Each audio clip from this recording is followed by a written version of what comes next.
இதில் இந்த லிங்க்டின் இருக்கு, நான் அப்படியே கிளிக் பண்ணி போட்டேன். அதான் சொன்னேன் இதையும்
Hello, good morning all.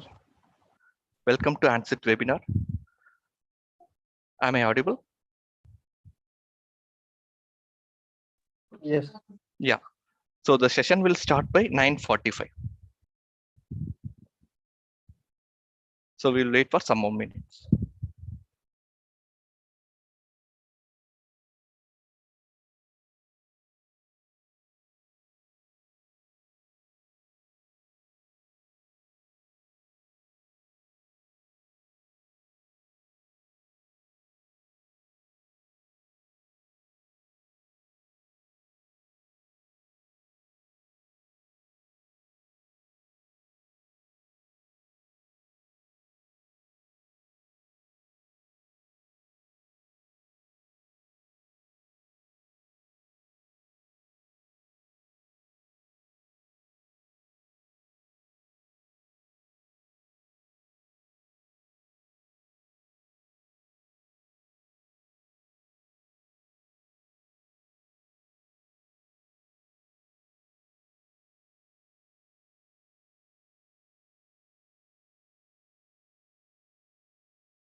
Good morning, all. Good morning, Karthik. Am I audible? You are audible. Yeah, thank you. Thank you for the confirmation. Karthik, you there?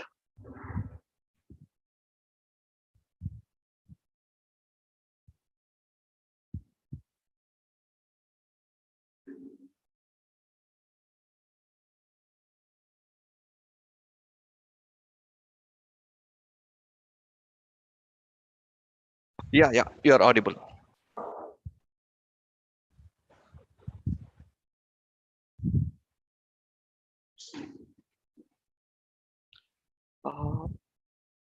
You are asking about Karthikeyan B? Yes, sir. Hello. Hello, sir. Okay.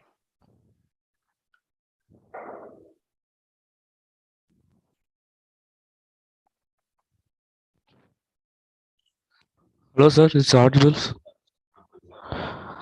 Yes, yes, you're audible. Yeah, Yeah, okay, sir. we'll wait for some more minutes. Yeah, Yeah, okay, sir. yeah, Karthikeyan B. Yeah, Yeah, sir. Karthikeyan B. Yes.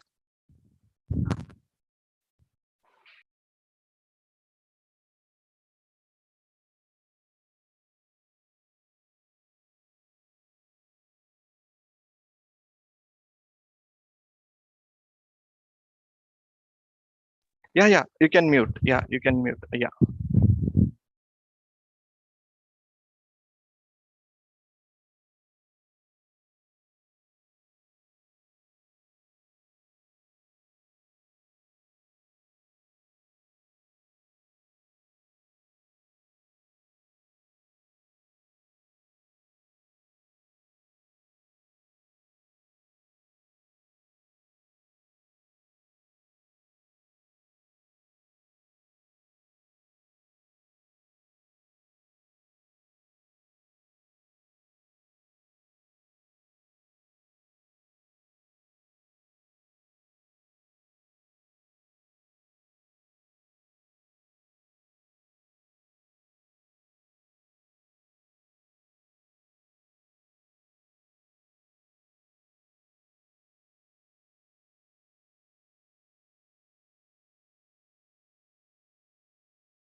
Amma. Hey, good morning, everyone. Thank you so much for joining us. I welcome you all to the virtual tech day. Let's hold on for a couple of minutes. We will start the proceedings exactly at 9:55.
Very good morning, everybody.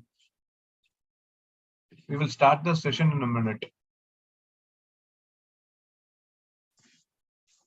Good morning. Good morning.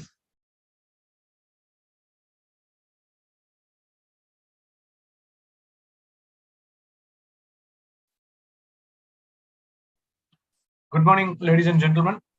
Good morning. Good morning. Good morning, ladies and gentlemen. Thank you so much for joining the third Virtual Tech Day organized by ANCIT team. It's an honor and it's a pleasure to welcome each and every one of you who have spared their Saturday to join this conference for an exciting learning and for an exciting experience. Once again, I take this opportunity on behalf of ANCIT to welcome you all to this Tech Day conference. I am Karthik and I am the host for the day. And I will take you through this program throughout the entire day. The objective of this conference is twofold. First, we in the automotive world know that we have a variety of tools that are necessary in the development of the electronic control unit. We have a standard tool chain that is available in the market, and we know we pay a premium pricing. And we have a very premium tool chain is available in order to make sure that we go through a product development. But with the advent of a lot of startups in the electric vehicle space, and with the advent of all these new technologies that are being also developed by other partners across the globe, this is a forum where we want to expose to the world the alternative technologies. I wouldn't call it alternative is the right word. The other technologies that are available in the world that we can use for our automotive development as well as testing. So that is one of the major objectives of this conference. In this conference, we also want to empower you with a certain amount of knowledge that is required in the different touch points of the V-cycle. So with these two objectives, exposing the different tool chains that are available in the market for the automotive world, and also giving you an experience of a shared knowledge that has come from some of the best in the world, we would like to start this conference. And I, again, on behalf of ANCIT, take this opportunity to thank and welcome all of you to this third Virtual Tech Day conference. Let me present the first speaker for the day.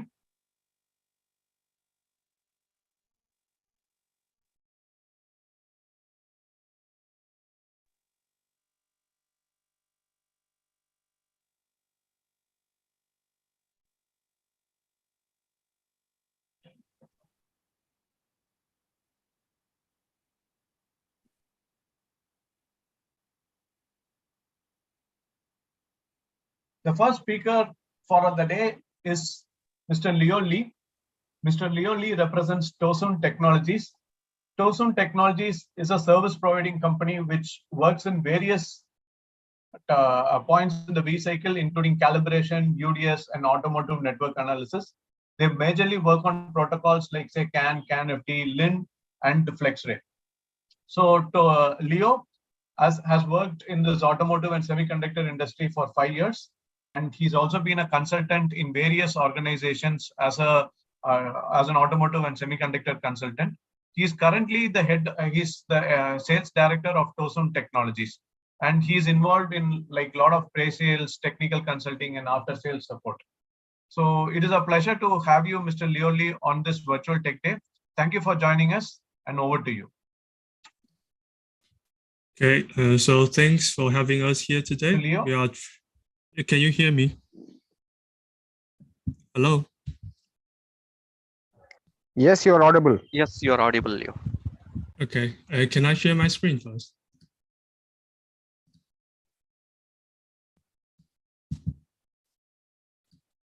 Yes, can you see my presentations here? Yep. Yes. Your screen is visible. Okay, so thank you for having us here today. We truly appreciate your efforts for hosting this tech event. And good morning, everyone. And before we begin, let me introduce myself briefly. I'm Leo. I'm the International Sales Director at Tuson Tech.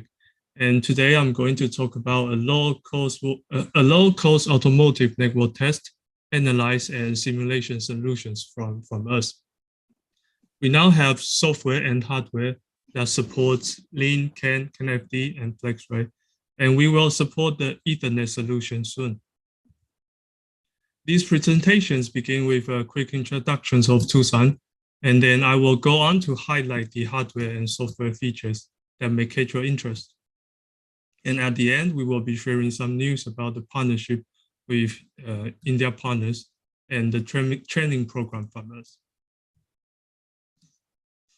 So this is our science park in Shanghai, and very close to one of the top university called Tongji. And our founders are from this uni as well. And we have been focusing on automotive electronic industry for more than 10 years. We understand the needs of automotive engineers and the opportunity on the Chinese market. Therefore, we started our company in Shanghai, and we launched and we developed the tools in response to the automotive market. And here's are the founders, CEO Mang and CTO Dr. Liu, COO Dr. Xie. They are working partners and classmates for many years and founded the companies in 2017. We spent at least 3 years with building a platform called TS Master. It is released in 2020 and allows users to test, analyze, and simulations for buses like Lean, CAN, CAN-FD, FlexRay, and Ethernet. By using TS Master, we successfully complete the project, assist the customer in creating a BMS end-of-line tester, endurance test, performance test, and CAN and CAN-FD conformance test, and the BMU bootloader test as well. Back to TS Master features, it is capable of performing data traffic monitoring, data processing, data loggings, calibrations for CCP, XCPs, and UDS diagnostics.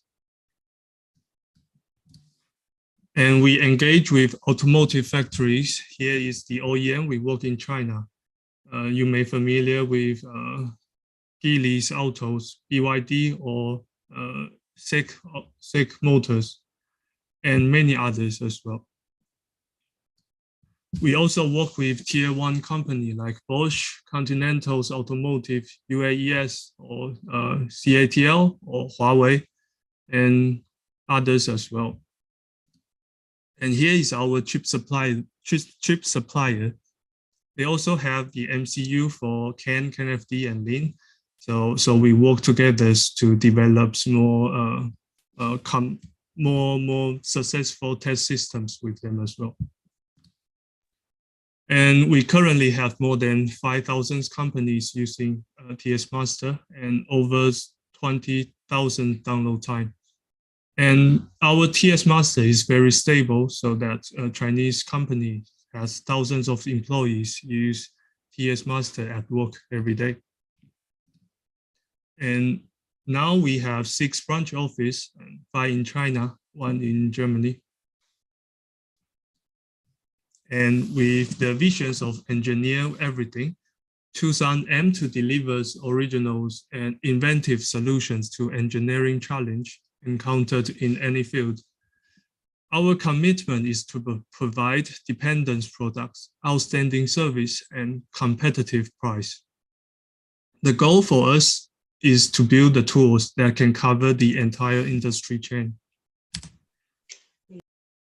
And our product line can be separated into 3 divisions: hardware and software test solutions. The strength lies in our ability to deliver products quickly and provide customized solutions. And we will constantly innovate to explore new things for customers. So this is the hardware map. We provide multiple channels of CAN, CAN-FD, Lean, FlexRay, and we will have the Ethernet one as well.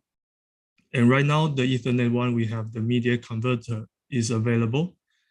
And our hardware, we offer 1 year's warranty, and we have sufficient stock available for you.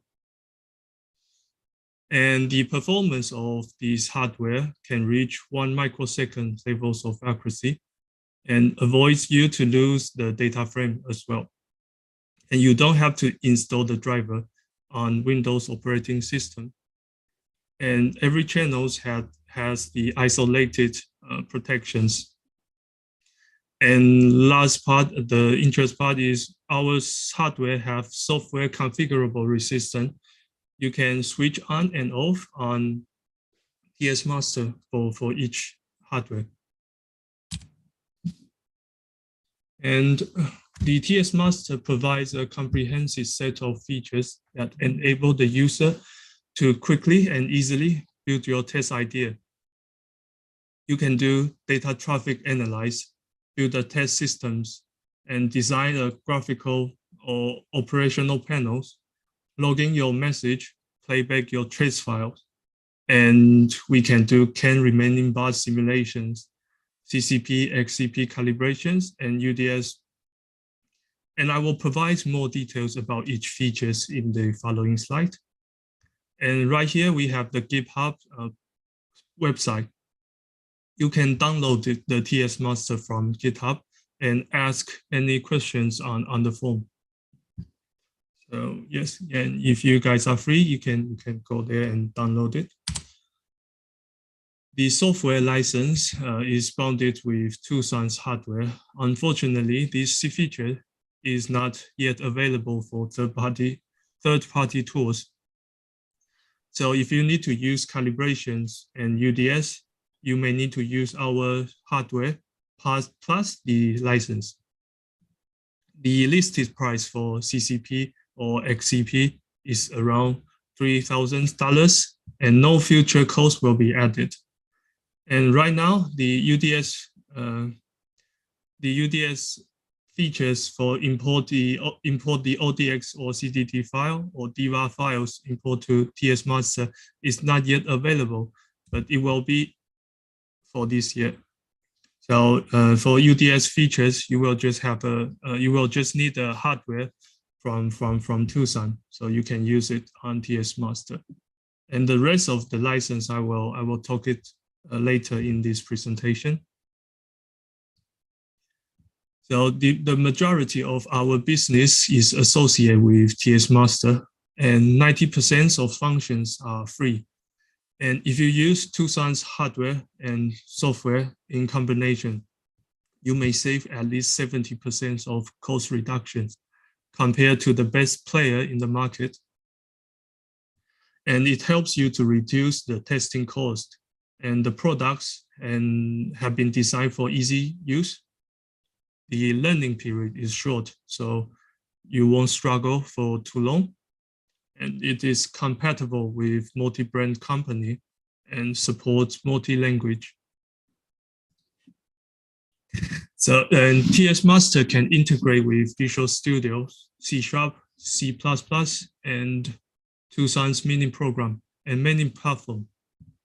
Basically, it is a nesting functions so that you may call MATLAB, Casim, or Canoes from TS Master as well. And you may have NI devices, Tektronix, Keysight, or Pico's oscilloscope, or any other devices like battery simulators or something like that. Or you can use it together with TS Master, and we will have our mini program market or the plugin market later this year to help people to generate useful functions for others. And you can try to sell your mini program to others. And I will highlight the software features in the following slides. And if you have any questions about the features, please scan this QR code for asking me the question. I will get back to you after this section. Again, software are free for most features. Please feel free to download it from GitHub or send us a message. The TS Master has the channel mapping features. The logical channels is a unified interface for upper application layers. And when the user uses TS Master to develop the test program, they will use existing hardware like vectors, pick, quasars, and our product at the same time. And that is available as well. You can reduce some hardware costs for the project. Also, you may create multiple applications for different purpose at the same time. For example, the first one might be the analyze, and the second one might be the simulations. And both of them will share the same channel resource. And right here on our TS Master user interface, we have the vendor selections. You can tick the hardware you have and install the drivers from their website. So TS Master can recognize your hardware, so you can use it. And for the simulations, you can simulate the ECU node if you load the DBC files. And at the left side here, you will have a network topologies here. And at the right side, you will have the ECU node informations with a tick sign. And this is the transmit window. The bottom part will be the signal associated with the CAN message. And also you can design your panel to present the signals. And for transmit window, you can manually send a message or set the quick button for sending it, or periodically send the time intervals for sending the message. It supports the signal generators such as the sine wave, square wave, triangle, or customized wave. You can add the message from database or right-click for adding the message. And it also supports the C script or Python script for transmitting the message or receiving. And this is the monitoring windows. When we send in the message, it will be logged in here. It is stored as BLF file type. So if you have imported the DBC file, it will rename the ID according to your files, like the target speed or the engine's RPM. Also, the filters function is available for searching specific ID or the strings of the name of this ID. You can be filtered in this tab here. And we have in this row, we have absolute time or relative time. And if the message is changing, we have the bold styles for you. And this is the CAN statistics functions, show the baud rate, bus load, peak load, and many more. And it's the Chinese version, and this is the English versions for multiple channels, and this one is for one channel.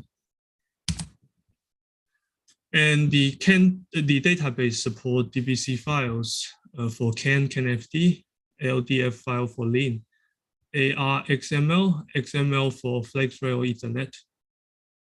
And these PDUs is for DAY-2023. And when it loads the database, it has the database objects and signal communication metrics and message communication metrics as well. And right here, you will have the layout of your CAN message.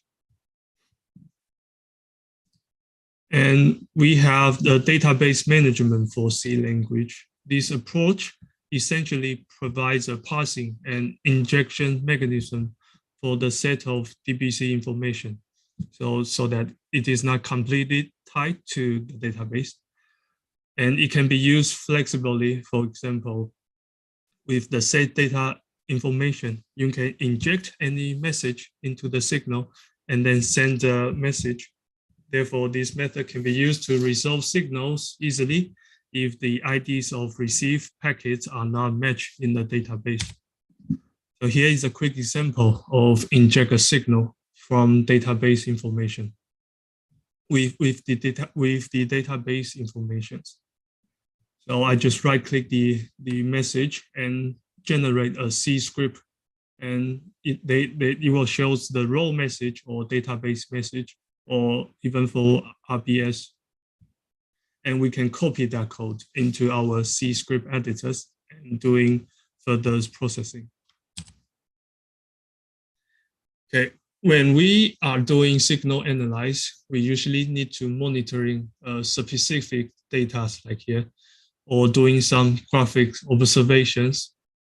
You can try to separate the graph here and adding the sampling point to the graph, checking the time difference between signals. And there is no limit on adding the signal to the graph. And it is available for curve graph as well. And with X, Y axis cursors and line makers to show the time difference between the two dots. And you can do zoom in and zoom out for better graphics. And we have data logging and trace replace functions available on TS Master. And we design an easy use buttons here, and allows you to also allows you to convert BLF file type to ASC. Just right click it and it will convert it to ASC. And each file type can store 5 million data, and you may have multiples of BLF file type. We can make it together with another tools, but not in TS Master. And we support offline replay and online replay. The offline replays mean we can release all the CAN message we have collected and in one certain time range. And for the online replay, we will have to connect a hardware so that it can send or receive a CAN message and replay that CAN message by using the channel's resource. And we also support the video replays on here, and you can combine the BLF files, your CAN message, so that it can link with the videos. So I will show you these demonstrations later after this presentation. And the diagnostics, TS Master provide the basic functions of the diagnostics, and the user can configure their request and response according to their needs, enable you to do the UDS. As you can see, we have 4 tabs here. The first one is the protocols. You may configure the transport layers or channel or diagnostic layers. The second tab is the diagnostic settings. You can add the service like read DTC information, reset the ECU, and write the VIN code as well, and any others as well. And the third tab is the diagnostics console. Is for you to verify your design, your service request. And the fourth tab is to make it as a test flow, so you may automatically diagnose all process that you design. And I will do the demonstration later as well for this. So this is the the first tab. The main parameter for diagnosing setting is the P2 time or S3 server time. And the tester present is act as this picture shows. And TS Master provides 2 SICKI processing methods. The first one is the most conventional DLL functions for loading the SICKI. And the second one is to write your own encryption and decryption algorithm. And you can try to use both of them. And next is the second tab, diagnostic service settings. You may add the service and add the parameters or setting the request or response on these panels. And most use case like read the DTC information in these 19s, will be used. So when you complete the setting, the service, the consoles will show it in here. and you may double click your diagnose command and it will run it. And you also can edit your response values here to verify your process is working properly or not.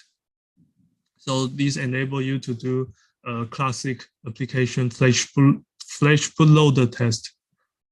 And we will support the CDD or ODX files imported later this year for easy use. So you won't have to design again for your service. But right now you have to manually input your comment to TS master. And calibrations. Calibrations enable you to write or read to the ECU. It enables calibrations, data measurements, and flashings. We currently support CAN and CAN-FD calibrations for CCP, XCP. These features require a license on Tusun's hardware, and it is cost around $3,000 for each license. And it is permanent, no further cost to worry about. We support A2L file imported and support DAQ pollings measurements. And the data will be logged with MDF or MF4 file type. And we support the graph display or these parameters curve graph. So here is how to monitoring the calibrate data with digit shows and the graphic styles of it. And yes, we have lots of functions. So yeah, this is our panel designs features, and it provides plenty of control accessory such as meters, gauge, or graph, pie chart, and buttons, and many more. You can design a complex logics and use a push button to activate the function to help others to use easily. The design is easy to use. Just drag it from toolbox and bound it with C script or CAN message and or system variables that you created. So we support C script editor. We support C script. This is the C script editor. It is a C implementation of TS mini program. The C script enables the user to utilize maximum abilities of TS master. And this is the symbol tree. We got the program group contains mini program related headers and source code and documentations. We have variables, timers, and shortcut. You can create your own customized functions in here, or set a shortcut key for sending the message here. Yes, and the functions in stack functions will be automatically executed periodically. Yes, like the ECU task where will be repeatedly callings. And in these functions, we have the applications one and have the COM one. All of them, we have the example code for you to have a look. And we now support Capos language to C, so you can try it if you're still using Capos and you want to try TS Master, and you can upload your Capos files into here. And you still need some configurations of the file, but you will save a lot of time when you do this. And mini program SDK, and it is a SDK framework that we call as mini program library. It helps you to manage executable package. It will stay in background, and user can create the mini program like algorithm library or the support for common instruments and any custom functions module. And the mini program file will protect your source code and you may share the MP file to others. And it can be found in Tools tab, System Information, to see that if your mini program library is activated or not. You can see it here. And the test system provides a complete solution for general purpose of test automation requirement, which cover every aspect of automate test. Enable you to build the test that is in here. We have users to use TS Master to do CAN penetration or SEC-OC test as well. And this is a test examples, test case. After you executed every test case, we will generate a report in these functions. And the report can be user definable. So you can design your own reports. And that is pretty convenient. Every test case, it will do a quick screenshot of each test case and do it and help you to do the reports. And next is the data processing, is the log file converter. It can be started in Analyze and choose log converter, which converts the logs files from one format to another. So we can convert BLF to ASC in here or ASC to BLF.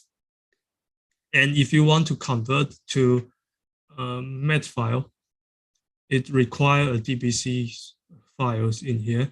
So just choose your source file and destinations file, what you want to convert to, and upload the DBCs in here and start converting.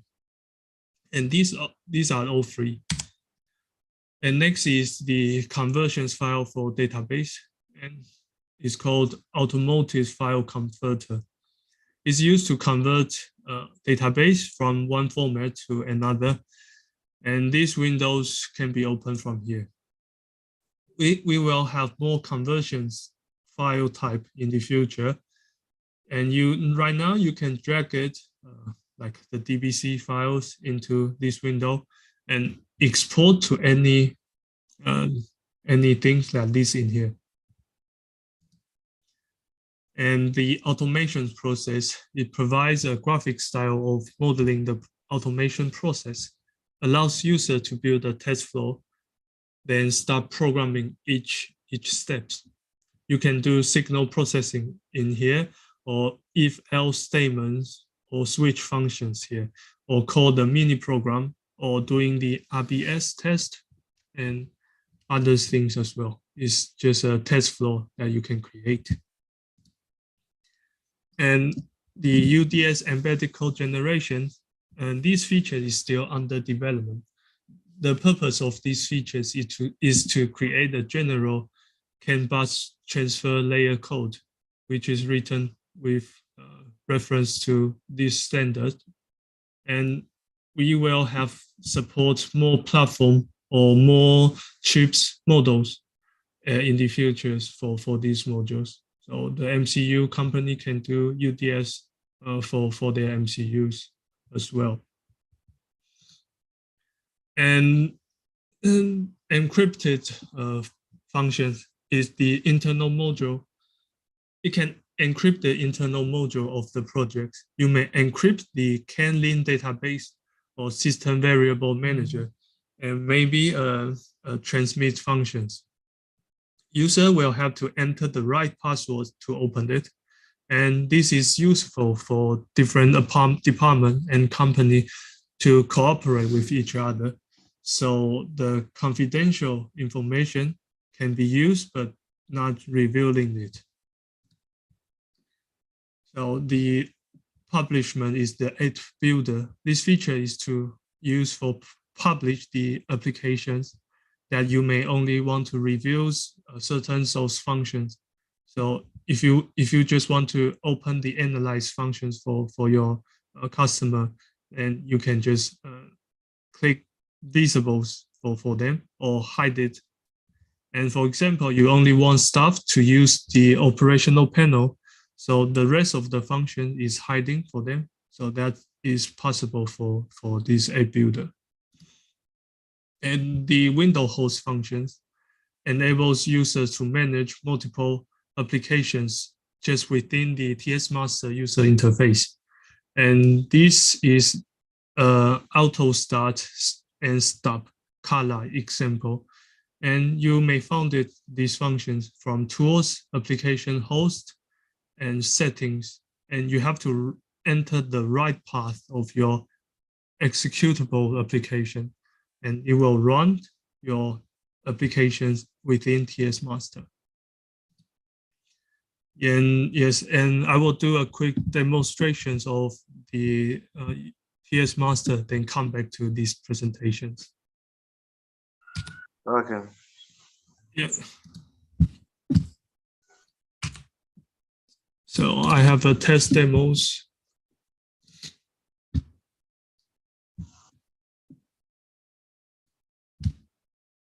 So when we enter the TS master, it will loading for some time because this test demo is quite big. So wait me for a second.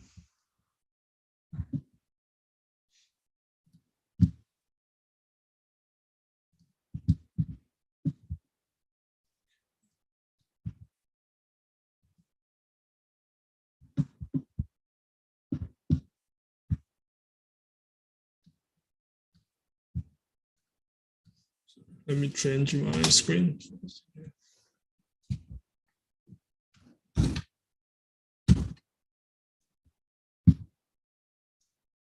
Okay, so this is the test demos from us. So when we enter the TS master, we will have those tabs here.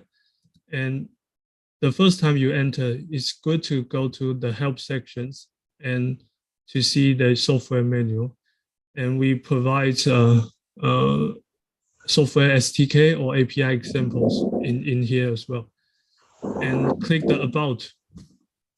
You will see the functions are free, which features are free, and which features require a hardware or require a license on TS master. And before we start, we need to check the hardware is configured correctly. So we have the channel mappings, and it will show all the channels we can use and different applications in here. And I will come to channel selections to open the CAN channels. We now support up to 32 channels. And we have the virtual channels as well. And I have installed the Vectors driver, so it will show Vectors products here. And if you have Vectors devices, you can use it as well. So right now I'm connecting 4 channels of CAN-FD devices and set it here. And we can click the start button to run it. And you will show the CAN message have been stored in here. And we have the digit display here and the graphics panels available here. And yes, and for the transmit windows, we can click this small icon, and it will appear what section you want to appear in this window. So I don't want to show the comment, so I can just cancel that. Yes, and I can right click it to call a message from database. And that will be added, and we can choose, let me stop it first, and we can choose manually or periodically, or set it bounded with a keyboard key in here. And right here is the RBS CAN RBS simulations. When we click the node, it will show all related signals within this node. So it's pretty useful. And you will just have to import the CAN database files in here, and it will show up here. So okay, so that's and we will have the graph displays to generate the graphic styles of the CAN message. We can add the signals, just right click, add it, or we can drag it from others and it will show in here. Just delete it. Yes, and you can create multiple windows for it. And many others designs as well. And this is the automations process we design. So it's a test flow for DC functional diagnosis. So it had an entry point and check if it passed and then go down. I won't go too detail about that. And this is the diagnostic layers, the diagnostics features. The first step is setting the P2 times. And here's how I show in presentations. And we can click activate the tester present and make it as default request. And we can configure the service here, add a new service and request the values and set the response values here. So I have completed the ECU reset service here and go to the console. I will have this one is generated and I can double click it and run it here. But I haven't uploaded the CKey DLLs for this demo. I will do it for another demo. And we can create a test flow here.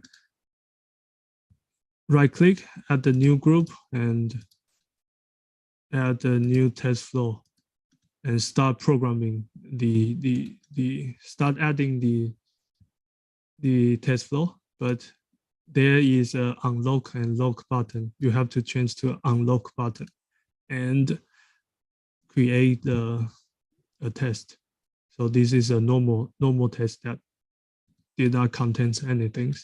Or we can choose the service that we created.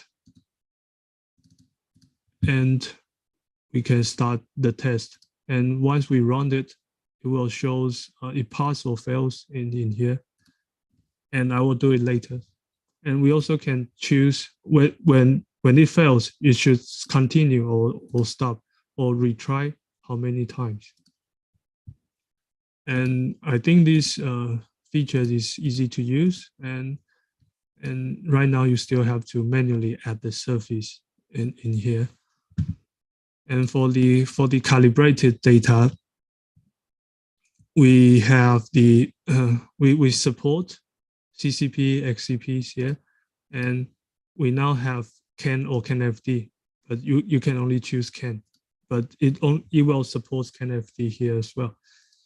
And we have to upload the database files, A2L files, and when you upload it here, you will have the objects here.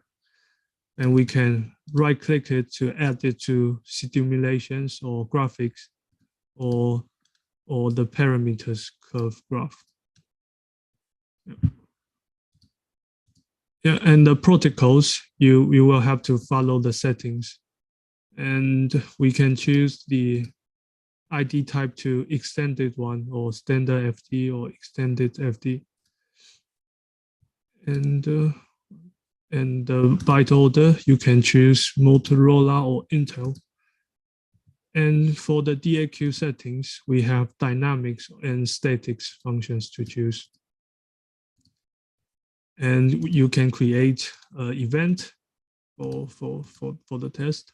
And For CCP or XCP, you may have different optional comments for using it.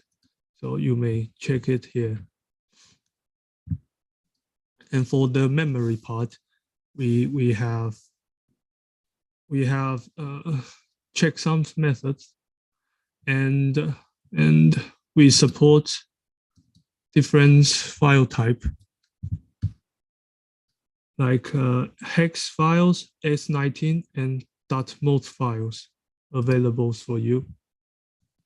And you can create a memory segment and memory flash. Upload your file or download it from ECU, or you can erase your ECU's information here. And yes, and I will have more demos for these RCPs. And in here, for analyze functions, we have the measurement setup. Well, it's quite small, but you can use this to make it bigger. And these features allows you to go to the functions much more quickly. Just double click it and you will jump out. For example, I want to jump out the trace file.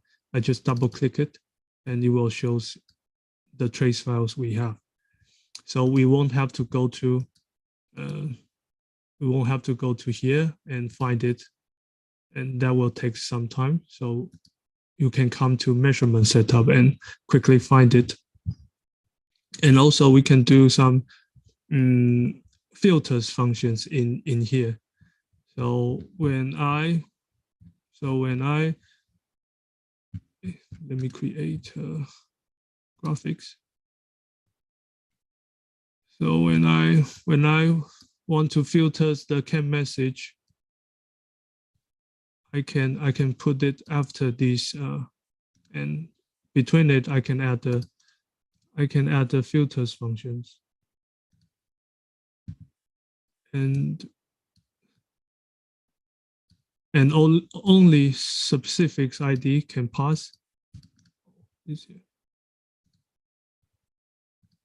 Delete this. So only subsuffix ID can pass through this to this graphics panel, to these graphics, and that may be useful for some case. And add the row IDs or add it from CAN database.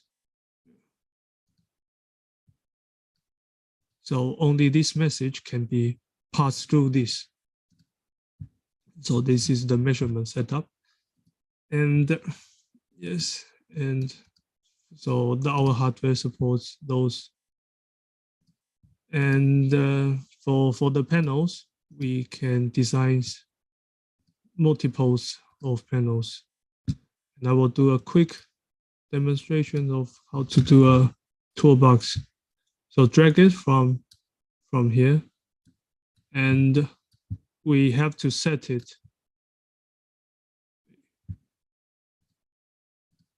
So we have to set it, the system variables. We can double click it for setting it. You can connect it with CAN signals or system variables. And let me just choose one. And the filters functions in CAN database. Car speed. And please, okay, so that the car speed is bounded with this gauge. So when you run it, it will present according to your CAN signals. Yes, let me open the diagnostics demos. Before simulate the UDS, I will have to open the UDS simulators to simulate the ECU. I have 15 minutes more.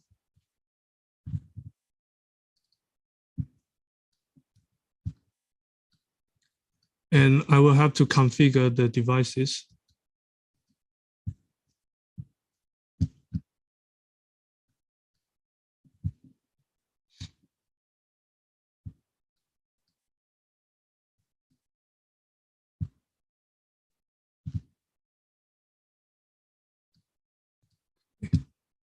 So this is Roundable's UDS features. Okay, I have to come to here to check. I use the channel 1. Okay, and right here we use channel 2.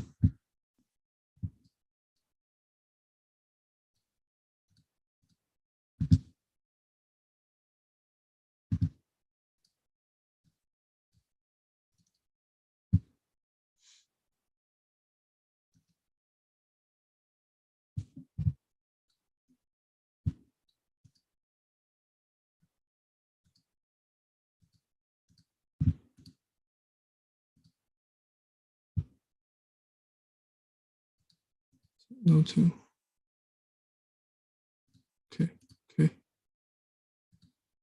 And update the IDs so that the request ID is the same here and here and here.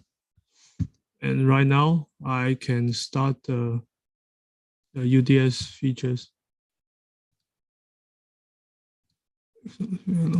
And I can run the bootloader test here.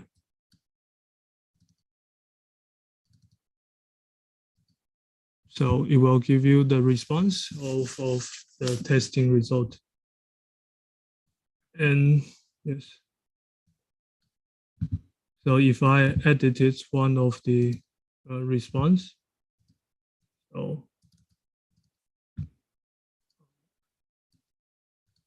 it changed to 60. So I'm sure it will get errors and I want them to continue. So I can run it.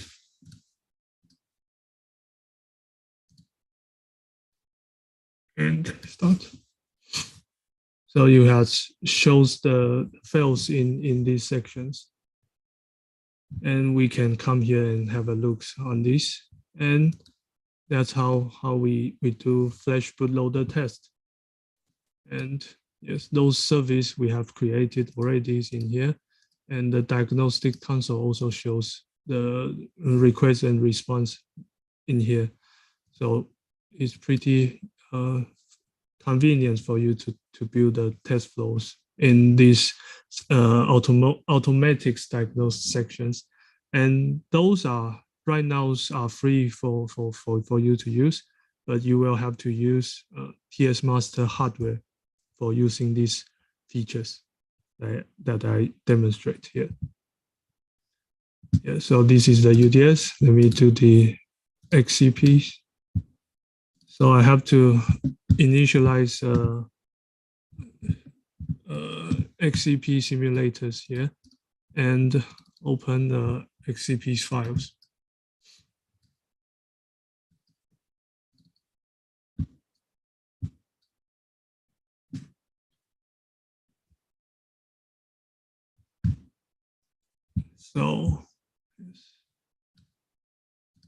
So that I also need to check it is paired with okay. So I can run it. So it already start calibrated, and it shows the data have been pulling and we uploading or recording the files. So we have upload the database for CCP or TCP, XCP, and yes, and protocols like I mentioned, you have to import the seed key and choose the ID type and record. You can activate the record functions in here, and the record files will be MDF file type or the MET file, I think. Let me delete that log. Yes, we support those two files now. And you can create the system variables here. Yeah, so that's the bus monitoring for these CCP's demonstrations. It's kind of big here. So let me do that. We can add the new signals.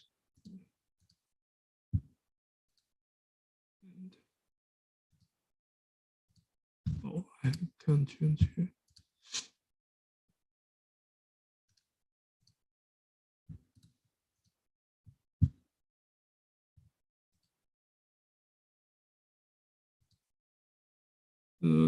All right, never mind. This is the first time I have this problem in here, but it's okay.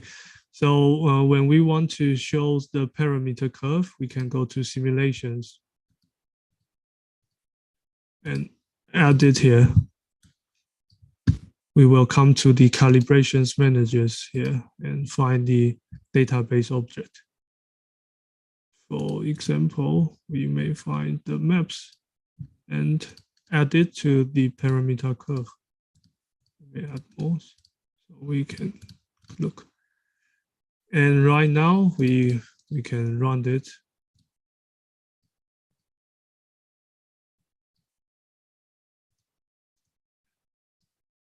And you will see the graph, yes. And we also can edit those values as well. And that's our calibrated features. Okay, and we have a few minutes left. And when we do the log converters, come to here and video replace, we can add the videos.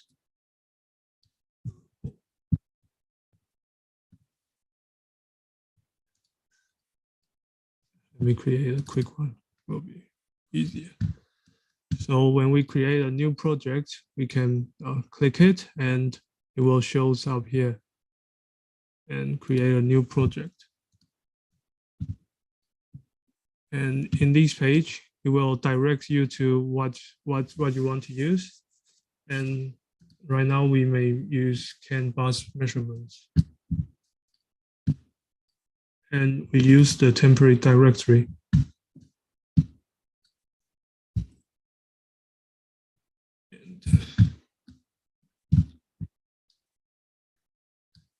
So that we have these CAN transmit windows available. So we need to upload the database files.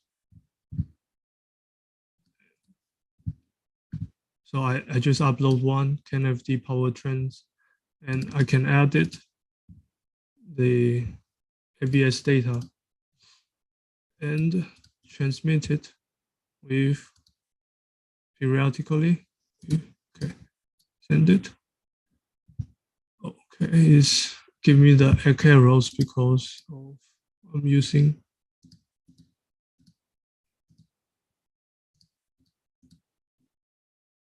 channel mappings. Let me delete these applications.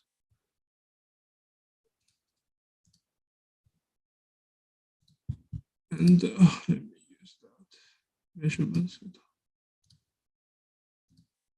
channel selections. And two.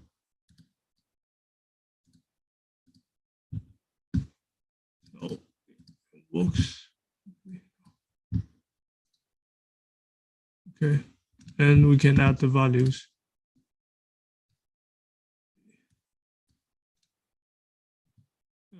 The signal, ABS data.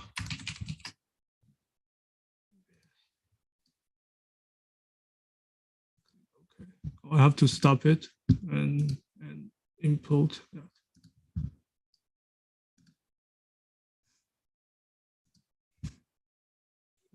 ABS data.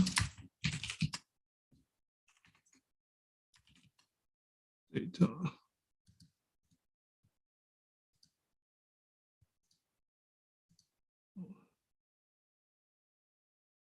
All right, never mind. We can just use the simple projects from here. And we have the panel basics. You can load it in here.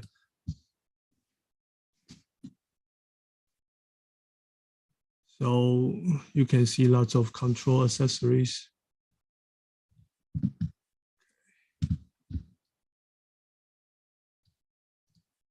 Yeah, so we have those texts available, container style buttons. You can change the graphics and use it like here.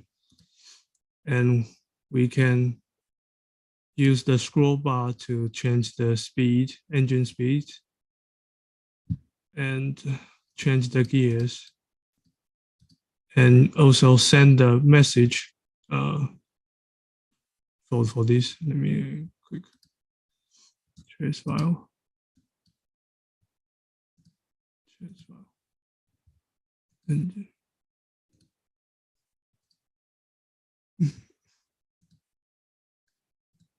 Mr. Leo, yes. 5 minutes. So Okay. Yes. Okay. I wind will do very quick. summarize. All right. Yes. And that's the basics functions of the panels, and you can create it by your own. And last one is the logging part.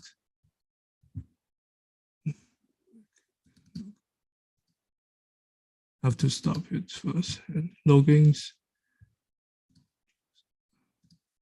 because it has too much features that I can explain in this short time. So maybe we will have more trainings program later for you guys. And for the offline. Online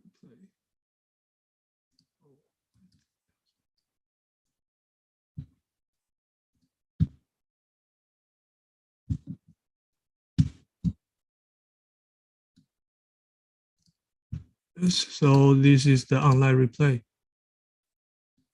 You can replay the CAN message. And when we adding the video replay together,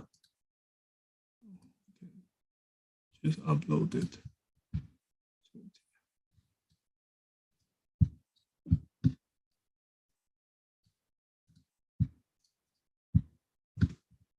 Upload it, yes. And linking with CAN message and replay. So it can show the CAN message and the videos at the same time. Yep, and let's come back to these presentations.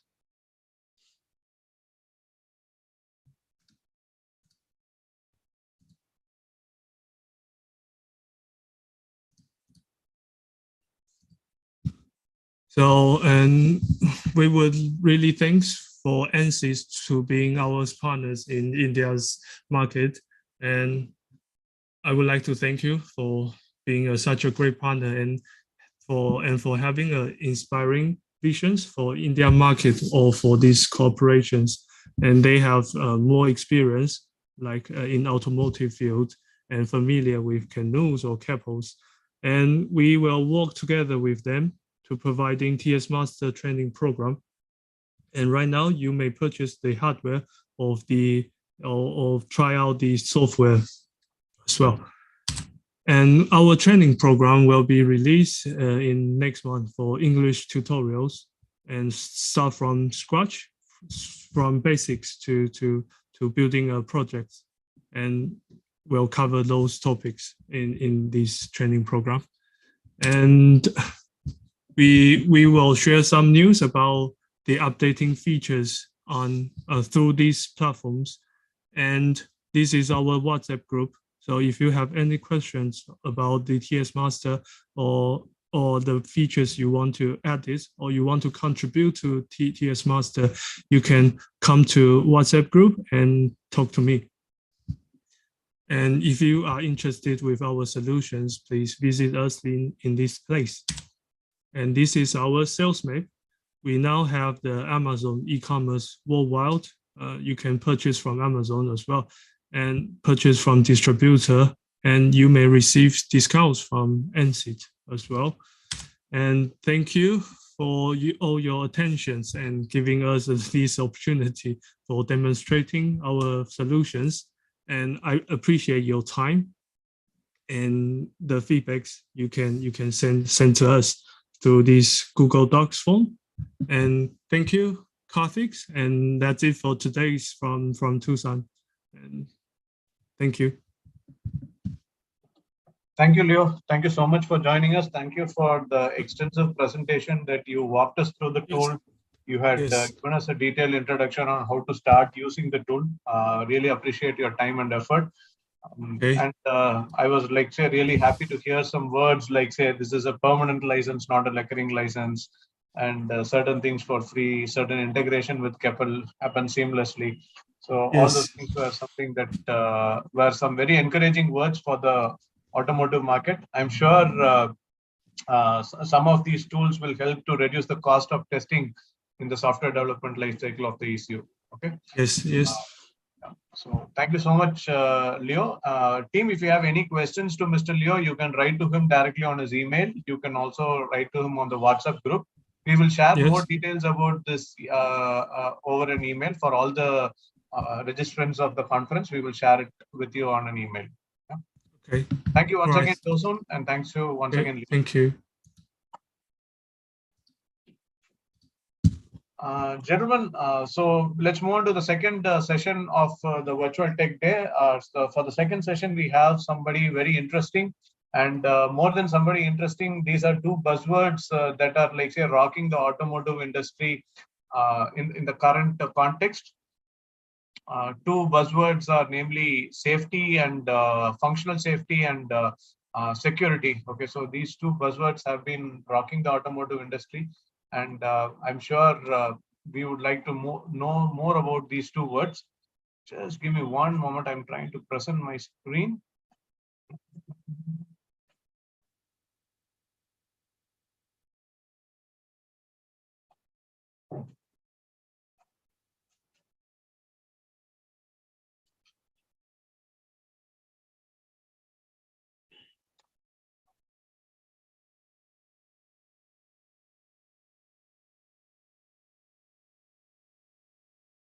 I'm sorry, I have a challenge in presenting my screen. Can you hear me? VS, can you hear me? Can you hear me? VS, can you hear me? Yeah, yes. Okay. 1 second.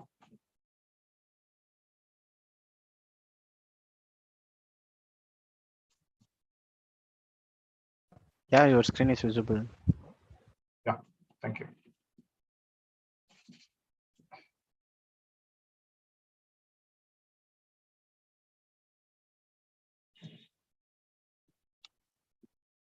All right. So, like I said, the second session is more focused towards functional test safety and security. And to handle this session, we have a very interesting speaker, Mr. Deepu Chandran. Deepu Chandran is a functional safety expert with over 15 years of experience in the safety domain. In the last 15 years, he has worked with various automotive and aerospace clients, where he's been responsible for integrating and maintaining the embedded system architecture throughout the software development lifecycle. He spent most of his time working in the embedded domain, with more emphasis on safety and security aspect of the systems. Mr. Deepu is currently working as a senior technical senior technical manager at LDRA, and he will be walking us through a presentation on automotive software safety analysis and insight into the practicalities. We are very happy to host you, sir. Thank you so much for joining us, Deepu, and it's over to you. Over to you. Yeah, thank you very much, everyone, and thank you for the introduction. So good morning, everyone. So let me share my screen, and you can let me know whether you are able to see my screen.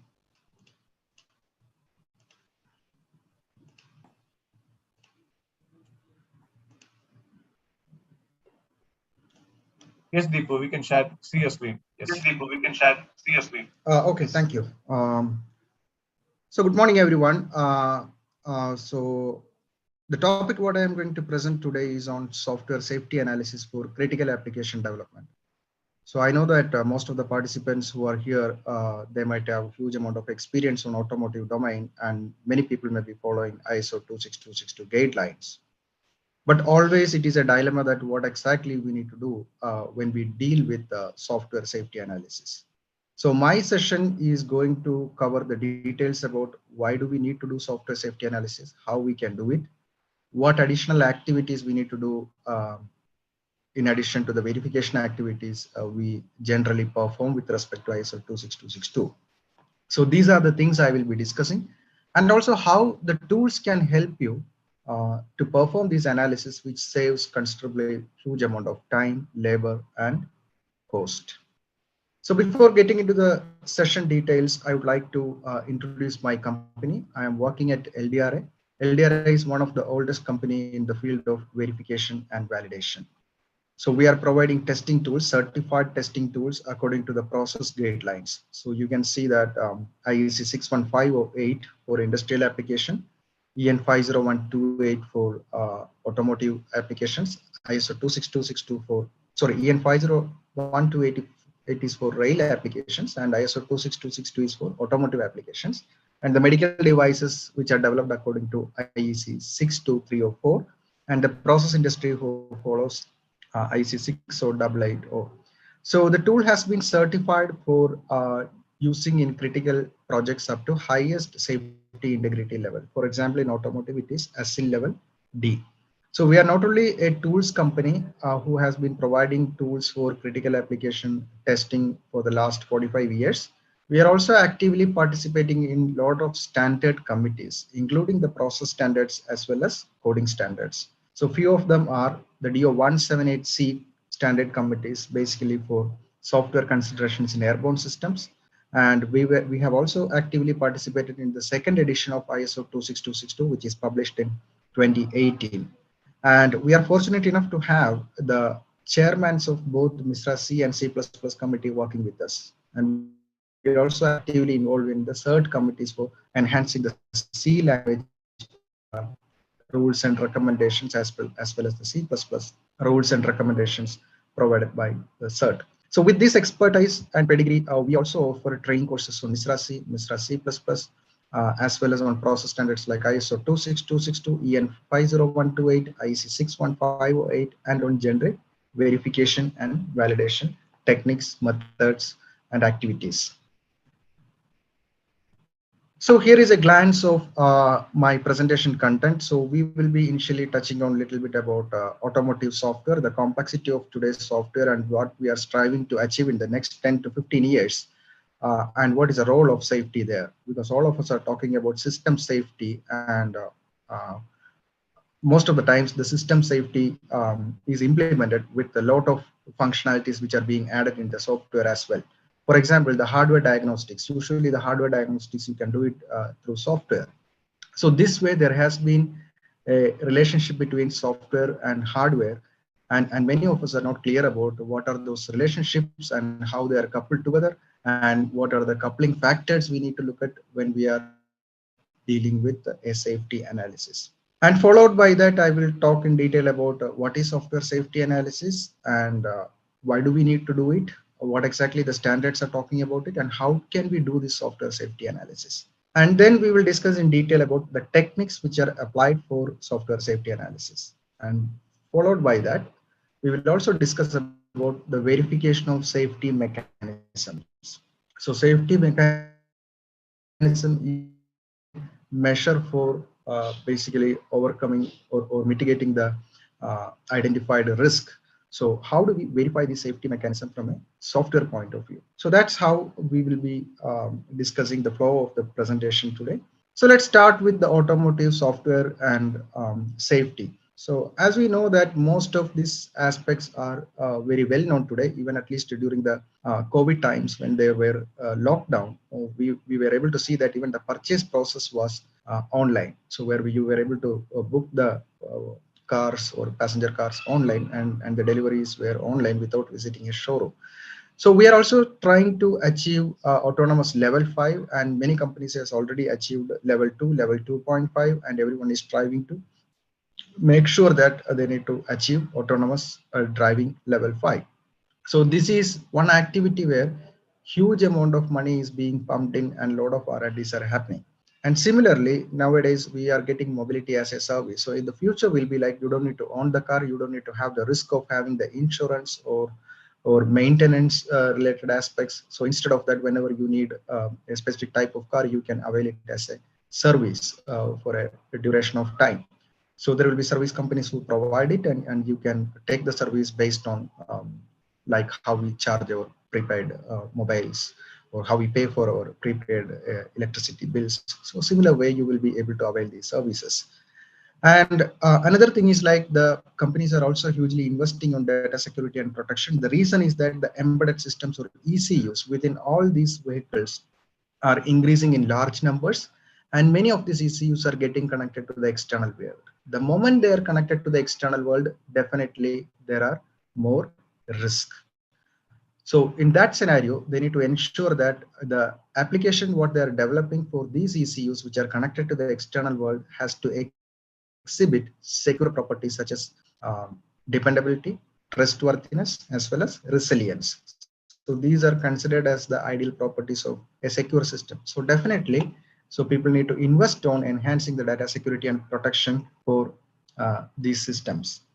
And then predictive maintenance, which is also happening nowadays. So your vehicle diagnostics data will be monitored continuously by a remote server, and the system will be warning you about any kind of maintenance or any kind of failures that may happen in future. So this is also part of many cars today also, and you will be seeing more of these kind of systems implemented in many parts of the vehicle. So the virtual showroom experience, which we already discussed, so we have experienced that also during the lockdown times. And even the supply chain, so these are also becoming connected supply chain and manufacturing. This is what is happening today. So we can see that a lot of technology enhancement is happening day by day, and a lot of money is being pumped into R&D activities. Every company is investing huge amount of money to ensure that all these activities at a level which we can't even imagine is going to happen within the next 10 to 15 years. So the thing here is, as and when more features are getting implemented, the complexity also goes up, as well as there is more risk associated with the system, because the system safety can be compromised due to the increased complexity. So that is where we need to deal with the system safety and make sure that our software and hardware together is able to mitigate most of this kind of risk. So now let us look into a typical failure classification of any system which is in the automotive or any other field. So we can see that there are primarily two types of failures: systematic failures and random hardware failures. And this may happen due to common cause initiators or cascading fault. These may be the root cause for most of the times the random failures. But for systematic failures, definitely there is a flaw within the process itself, and software failures are usually classified under systematic failure in general. The reason is that the process activity, we might have missed something, or we might have unintentionally put together something. So finally, on a fine day, it will be working as according to the syntax of the language what we have written. So many a times we doesn't know what exactly we have implemented within the software. We know about the working functionality, but there are a lot of unintended functionality lying within the software which we don't know. And on a fine day, it may come up or it may get executed, and that's where the systematic failures from software will happen. So what you can do to avoid such kind of failures? So basically for software, what we need to do is during the implementation stage, we need to ensure that the design weaknesses, faults, and failures need to be avoided. So in the coming slides, we will be discussing about what are the techniques which we can apply to make sure that these design weaknesses, faults, and failures can be avoided. And usually in operation stage, what we will do is, with respect to the implemented safety measures, we will be able to control the failures. So from this point of view, we will be looking into the details how safety analysis can be done. So to avoid all these weaknesses, safety measures will be implemented, and during the operation stage, it is called as safety mechanisms. So mechanism is nothing but it is an implementation of the safety measure, the mitigation activity. That is what is called as safety mechanism. Now let us have a look into the safety critical software components. So we have functional elements and safety elements within any given system which need to work on a critical environment. And if you look at the safety elements, you may have activities like fault identification, fault indication to the user or the driver, and fault avoidance or control mechanism. So these are the typical things which will be implemented as part of the safety mechanism. So how can the integrity and suitability of this safety mechanism be established? So once we implement it, definitely we need to make sure that it is working as expected and it is it. So that means if we have a higher amount of risk that is available, definitely we need to mitigate it and make sure that it doesn't create a harm. So we need to make sure about the integrity and suitability of the safety mechanisms which are implemented. So what are the activities we can do? It involves software error effect analysis, primarily to identify the cascading fault, or you can also apply simplified hazards and operational situation analysis, and also software dependent failure analysis. The dependent failure analysis we look at to make sure that there are no single point or common cause fault that will be triggering for a failure. So cascading fault and common cause fault, these are the root cause for many of the issues, and we need to make sure that we are performing few analysis to ensure these faults are captured and these are rectified during the implementation process. So verifying the effectiveness is the important thing after identification of the fault. So this thing we need to remember and go ahead. So I'm just bringing in the ISO 26262 design principles for architecture. So we can see that the table provides you enough information about what are the design principles you need to implement during a safety critical application development. For example, appropriate hierarchical structure of the software components. So that means you need to make sure that there is a modular approach being followed, and it can be like anything like a slave master concept, or it can be like a typical top-down hierarchy model or bottom-up hierarchy model. So any hierarchical structure can be implemented depending on the application, but it is a highly recommended item for all the ASIL levels, including ASIL level A, B, C, and D. So the plus sign indicates that it is a highly recommended activity and you cannot neglect it.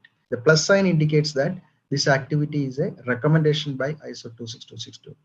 And also you can see few principles like restricted size and complexity of software components. So that means the components need to be simple, and the cyclomatic complexity of each of these components should be minimal or less. Necessary complexity is must to implement the functionality, but unnecessary complexity need to be eliminated. So there are formal methods like mecha-based cyclomatic complexity, which will help us to make sure that whether the complexity is too high or it is within the limits what we have specified according to the quality policy.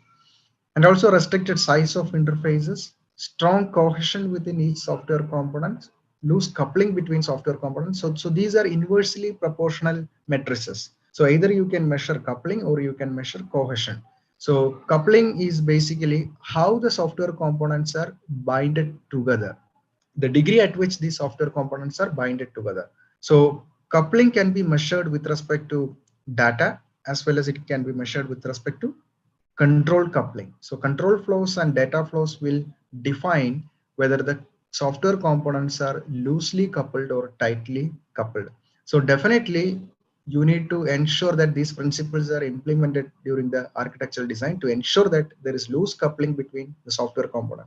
So once you implement it, you will also have the responsibility to verify the data coupling as well as control coupling. So once you do these coupling analysis, which is good enough even to prove that there is strong cohesion between each software component. So one of these matrices you may need to appropriately choose and apply it, and this is highly recommended for ASIL level B, C, and D. Then scheduling properties need to be identified and defined during the design stage. The interrupt usage should be minimal, and you need to make sure that it is highly recommended practice during the ASIL level D, highly critical application. And appropriate spatial isolation between software components and management of shared resources, so which can be memory, space, time. So all these can be shared resources and which need to be taken care, and it is a highly recommended activity. So from these design principles, we can understand that most of these design principles are basically to avoid systematic fault in the software at an early stage itself. So ideally, we need to implement all these design principles and make sure that we are verifying it. So I will be focusing more on the verification activities, because that's where even the safety analysis will come into picture. So now let us see, where does the software safety analysis starts? So it usually starts at the ASIL decomposition level. So ASIL stands for Automotive Safety Integrity Levels. So as we know that when we identify the potential risk at the higher level, what we will be doing, so we will be allocating a safety goal to ensure that the risk is being mitigated. So what happens is like these safety goals will be inheriting to the next level, especially at the system level, at the hardware level, as well as at the software level. So the software also inherit the same ASIL which is being allocated for the safety goal. So once you come to the software level, as we discussed in one of the previous slides, we have functional elements and safety elements. So definitely for functional elements, we do not need the higher ASIL level to be inherited because the cost of development and verification will be high and we need more tools, labor and time. So what we do, usually the functional elements, we will be decomposing the ASIL to lower levels and either with quality management or with lower levels by respecting the ASIL decomposition rules. There are rules which are specified by the ISO 26262 on ASIL decomposition. For example, if it is an ASIL level D, definitely you can segregate that into a ASIL level D plus QM activity. So this is one example. So that means your functional element can inherit quality management and your safety related mechanism can inherit ASIL level D. So this is what is called as ASIL decomposition. Decomposition usually we do to minimize the cost. It can be done at the system level, hardware level, as well as at the software level. So the moment we do ASIL decomposition, that is where the software safety analysis happens. Okay. So we need to make sure that architectural implementation of the decomposed requirements are being done with respect to the principles we discussed in one of the previous slide. And also sometimes there may be additional software components which may get integrated with the software that we are developing. So then we need to ensure that additional qualification need to be done for these software components. So the idea here is when we are decomposing these requirements, so we have, as an example, I told you ASIL D can be decomposed into ASIL D plus quality management. So ASIL D will be followed for safety related component. Quality management will be followed by the functional related component. So what happens is like you need to prove that there is no dependent failures. So a dependent failure analysis need to be done to ensure that these two components can coexist each other and the failure in one of the components will not be creating a failure within the other component. So that means freedom from interference need to be proved. The quality management level component in case of a failure should not have an impact on the ASIL level D safety component. So that's how you ensure that there is no cascading failure. And also in addition to that, you need to prove that there is independence between the components. So independence is basically to prove that there is no common cause failures. So common cause and cascading failures need to be evaluated whenever we have ASIL decomposition and two levels of component exist together for fulfilling a functionality and safety goal. So why we are doing is DFA is to prove that there is no common cause failures, FFI to prove that there are no cascading failures. So these are the primary analysis which will be done for software safety. Now, what is the objective of software safety analysis according to ISO 26262? So here, to confirm the specified functions, behavior and properties which are within the integrity required by the assigned ASIL level. So what are the activities we will be doing? We need to identify the design weaknesses, conditions, fault or failures. That means during implementation stage itself, we need to verify it and make sure that there are no chances of potential fault within these components that we are building. Identify every possible single events or fault which may propagate to another component. Identify single events or fault which may fail multiple elements. So that means we are again talking about the cascading and common cause failures. And we may need to analyze the consequence of this fault and ensure that these faults are actually not affecting the safety goal or not having an impact on the safety goal which we have defined. So SSA supports both design specification as well as verification activity. So safety analysis is basically to ensure that your design specification is implemented as expected, as well as the design verification activities are carried out to identify these sign fault. So in case if there is a failure which is identified, definitely it will have an impact on the safety goal violation. So why we need to do the analysis, basically to prove that we have a verification report to show that these safety goal violations, whether it is having an impact or not. So this verification report are also necessary during the software safety techniques. So now, what are the techniques that we can apply during the software safety analysis? The basis is the software architectural design, which describes static aspects and dynamic aspects. So during the design principle, we have seen a list of items which are described by ISO 26262, right? For example, the loose coupling, strong cohesion, restricted size of components, scheduling properties, many things we have seen. So these properties are divided into static aspects as well as dynamic aspects. The static aspects usually represent the functional elements, their interfaces and relationships. That means how many components are there, what are the relationship between the components, and basically how the static data flow happens within these components. So all these information will be available as static aspects. And dynamic aspects includes the sequence of data flow, the timing related information, the scheduling properties, as well as the state transition properties. So all these things which are having an impact on the during the runtime, which are called as dynamic aspects. So static and dynamic aspects of the design need to be considered for performing software safety analysis. Now, what are the techniques? So we have two types of techniques available: active verification techniques and passive verification techniques. So active techniques involves common methods like the deductive analysis for system and hardware, where we follow a top-down approach from FTA or DFA. DFA is basically dependent failure analysis. FTA is fault tree analysis. That means we analyze the top level fault, and from the top level fault within the system, we will be navigating down to the lower layers, even to the hardware, even to the software, even to the components within the software, and identify that whether there is a failure, what is the root cause for this failure? Is it caused by a piece of software or not? And also we have inductive analysis techniques for software. Usually inductive analysis is applied for software, which is called as bottom-up technique, which includes techniques like hazard and operational situation analysis, failure modes and effect analysis, or even C analysis, software error effect analysis. And sometimes we also apply static design analysis. So this is where the LDRA tool suite will come into picture and perform a static design analysis and give you deeper data flow and control flow information along with the anomalies. So anomalies include like dead code, infeasible code, unreachable code, and even things like unreferred and defined variables, defined and unreferred variables, or defined and defined variables. So all these kind of variables are having an impact on the number of machine cycles consumed for execution, as well as for the memory which is being consumed. So definitely this fault we can identify during static analysis using static tools, and we can overcome it.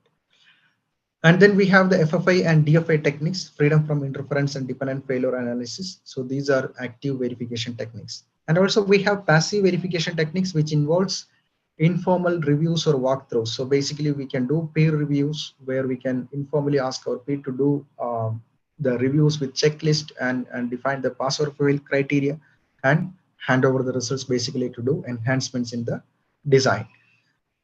And sometimes it can be the passive verification technique can be a formal way of doing it by inspecting it. That means you will be putting it as part of your plan, and you will be allocating to a inspector who basically inspects it, use the checklist, and the results will be passed to a moderator, and review of the result will be done to do the corrections.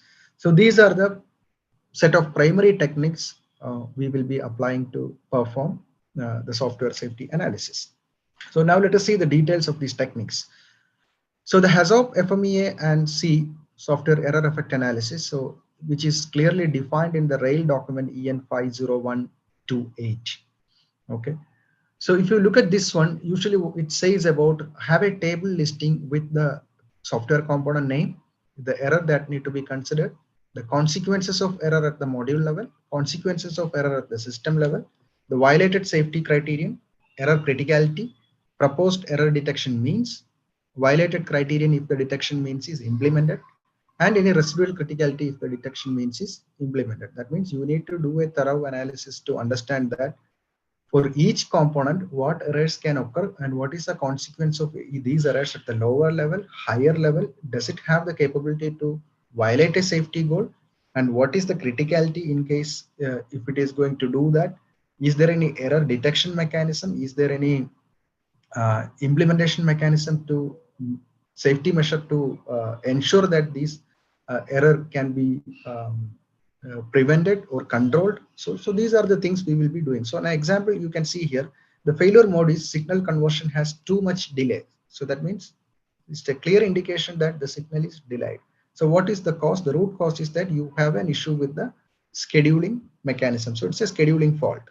And the consequence is the signal calculation will be wrong. So the algorithm won't be able to do the signal calculation. So what safety measure we can apply? We can have a redundant signal comparisons to ensure that even though it is delayed, so it can do the right calculation. So the criticality is that it is a single point fault which will be propagating, right? So this way we will be able to analyze. Now looking into the next technique like static code analysis.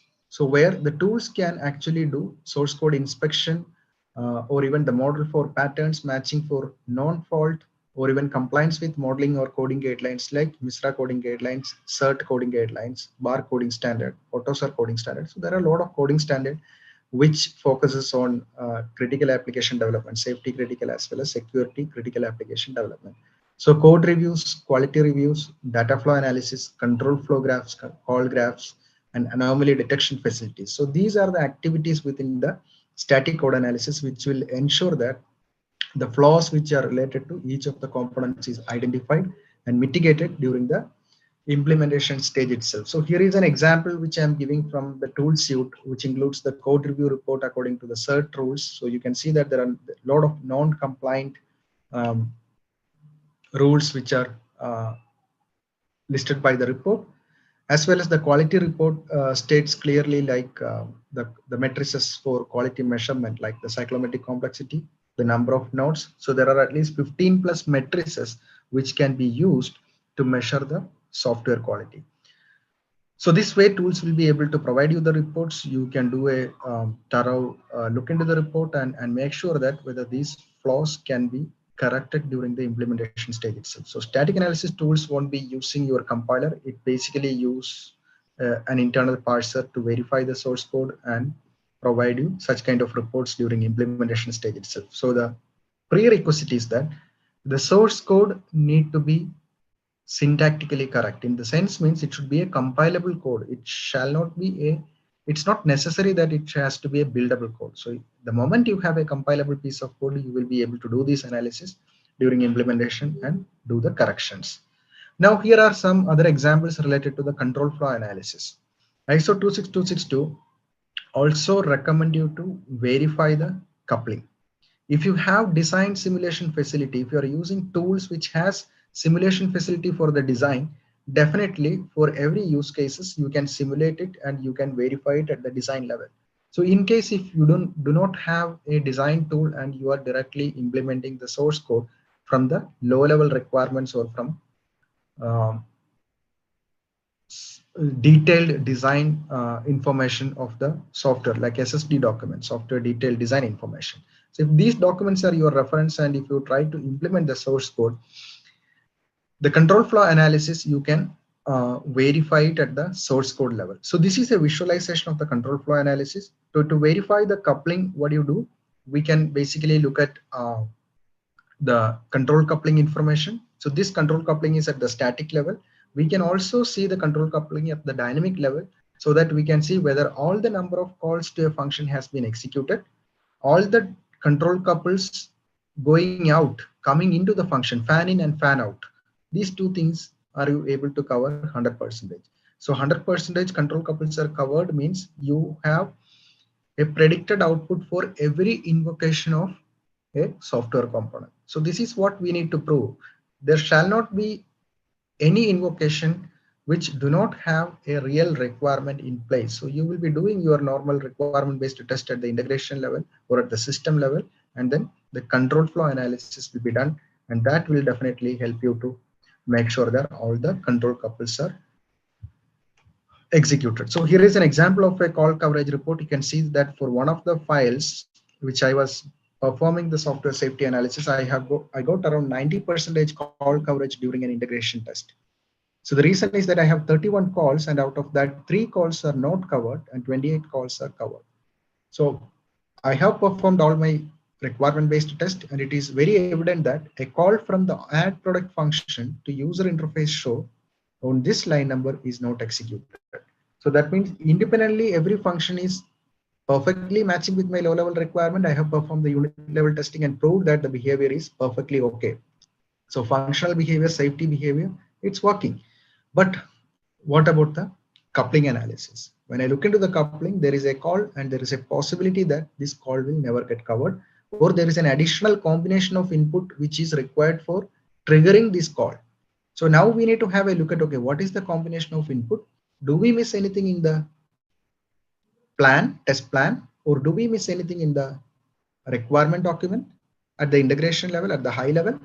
Okay, so we need to trace back and see that where exactly is the issue, or do we have any problem within the source code itself? What is the reason for not covering this particular control couple even after executing all the requirement based test? So this is what we will be looking at. So this way the tools will be an aid for you to understand about the flaws during static and dynamic aspects of the design. So now related to data flow. So control flow we have discussed. Now a lot of anomalies like unreachable code, infeasible code, dead code, defined and unreferred. And dead code is usually you are defining something, assigning it with a value, and then you are not using it. That means it consumes memory and machine cycles, but there is no usage. Undefined and referred variables, where the variable is not assigned with a value, you are trying to use it. Defined and defined in the sense means you are assigning a value, but you are not using it. You are reassigning it, and the reassigned value is being used. So these are some of the examples for the static detection of anomalies during the data flow. So during data flow analysis, what we look at is, if there are variables which are used across the project, we need to make sure that every usage, every instance of usage of the variables has been executed after performing a requirement based test. It can be at the integration level, or it can be at the system level.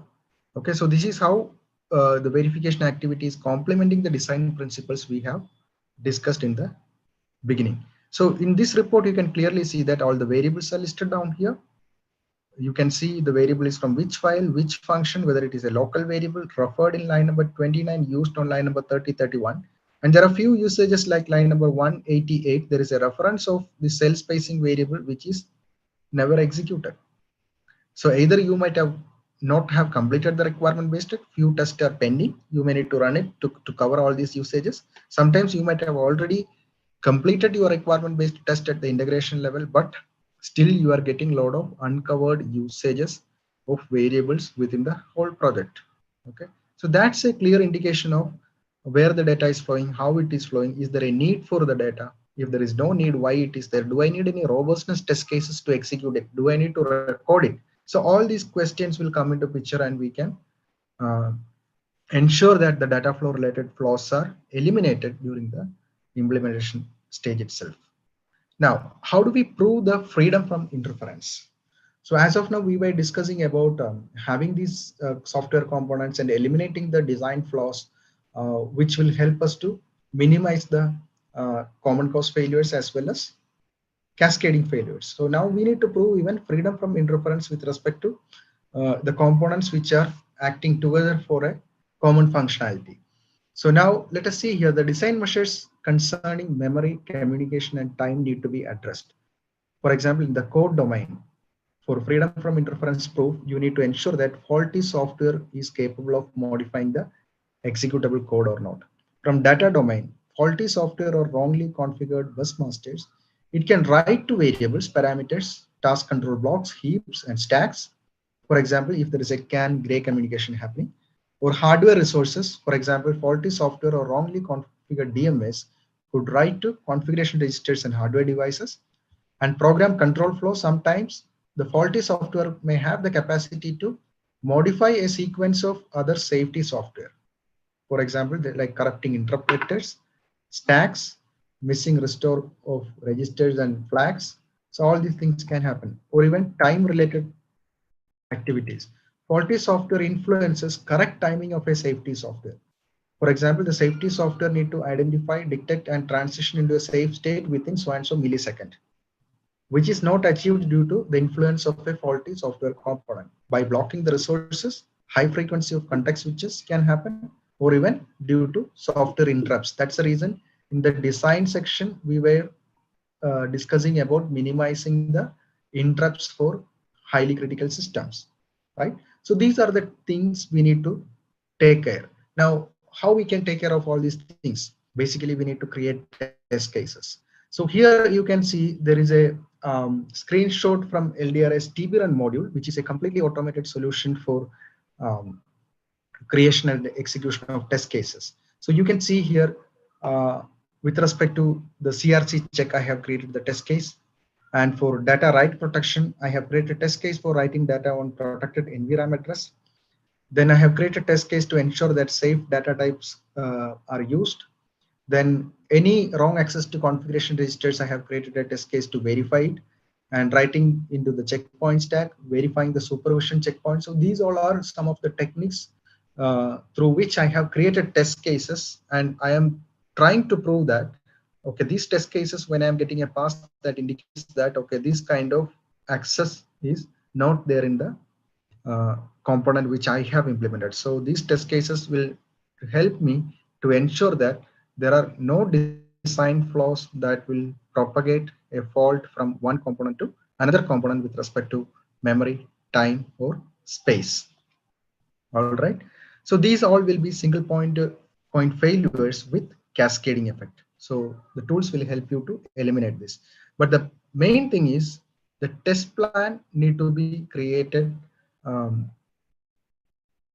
with the knowledge of all these aspects, because usually we create all these test plan for functional verification, but for safety verification, these are additional test cases. Okay, so that need to be planned and created appropriately.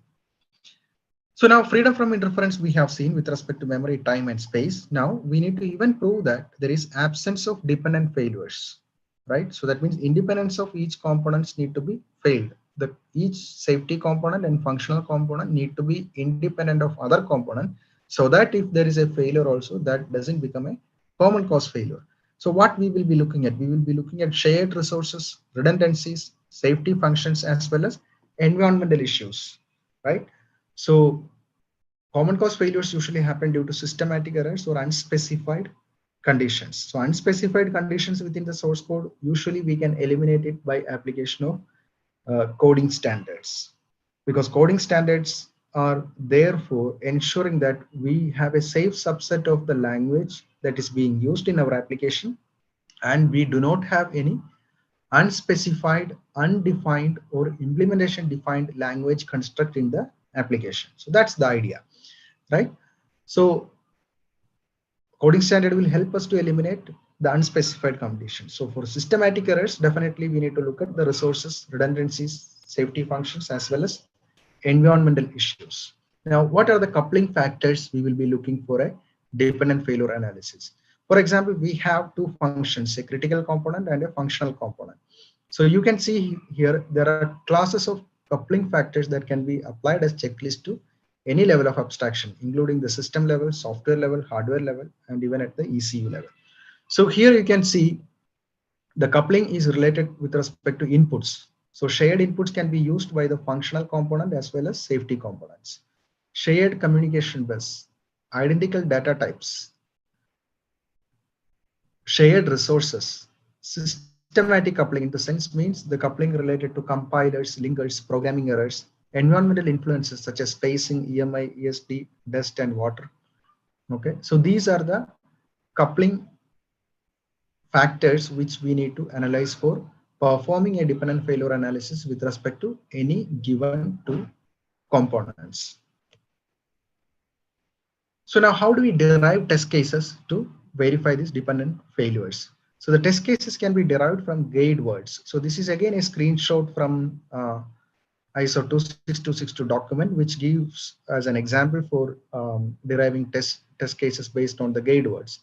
So you can see here, I'm basically looking at a signal flow from A1 to A1, and the guide words which I can apply, it's the signal is coming after so and so time, or the signal is coming late, the signal is coming early or before, or there is no signal, there is more value for the signal, there is less value for the signal. Then what is the interpretation? It is too late, so that out of sequence. It is too early. Signal value exceeds the permitted range. Signal value falls below the permitted range, right? So these all are the issues which can happen due to a signal. So what we need to do, we need to create test cases replicating these conditions and run it and see that it does not have an impact on the safety mechanism, the component related to the safety mechanism. So these guide words will help us to identify the weakness, fault, and failures. And these guide words can be applied for deductive or inductive approaches, the active techniques what we have discussed, including hazard. Now here is an example for a safety mechanism and its verification. So you can see here we have a software component which is within the analysis scope, which is basically at the larger level. The SWC is the software component which we are looking at.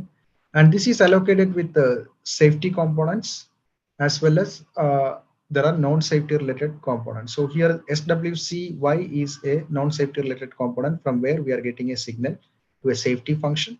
So in order to check the range of the signal, we have a guard available here. And then once it get filtered, it goes into this function.